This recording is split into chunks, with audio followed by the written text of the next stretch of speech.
Sabi ni Jeff po. Tol, bibigyan ng sopa sa labas. Bilisan mo. Humingi ka para sa ating tatlo. Sabi ko naman, gawin mo ng 6 tol para may pan-takeout tayo. Ang bilis tumakbo ni Utol. Sabi ni Jeff.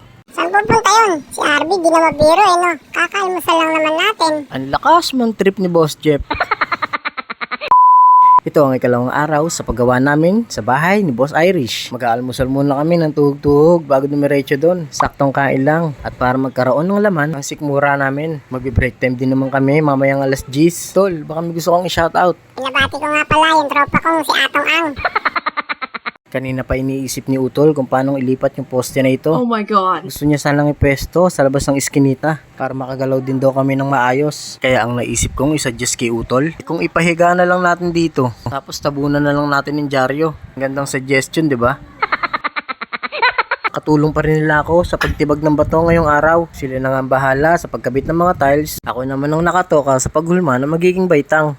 Medyo naliliitan nga ako sa ginagamit ko na pandurog ng bato. Kaya sinalpakan ko nga ito ng pansinsel. Medyo nakakaya din sa kapitbahay kapag magpuputol na ng tiles. Dahil sa nagdudulot ito ng ingay at grabe pa bumuga ng alikabok. Pero siguro maintindihan naman nila at paminsan-minsan lang naman yung mga ganitong pangyayari.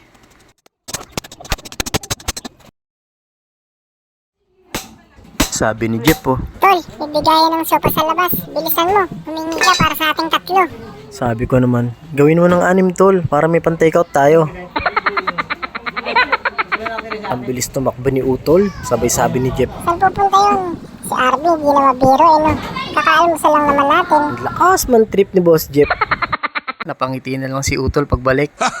Di makita si Jeff. Nandun kasi siya sa kahoy na hagdanan. Hindi ko kasi ma-setup na maayos yung cellphone ko sa labas. Ayun si Boss Jeff at malapit na niyang matapos yung pinaka-siding. At ito na yung nagawa namin mula kahapon. Nagbasag pa kasi kami ng bato sa harapan. At nagbaklas din kami ng lumang sliding gate. Kaunting oras na nga lang at mag-aalas 5 na. At ikakabit na lang nila yung pinakahuling tiles sa pinakataas na parte. At pagkatapos nito ay maglilinis na lang kami. Wala na pala akong masyadong gagawin kaya binidyohan ko na lang silang dalawa habang gumagawa.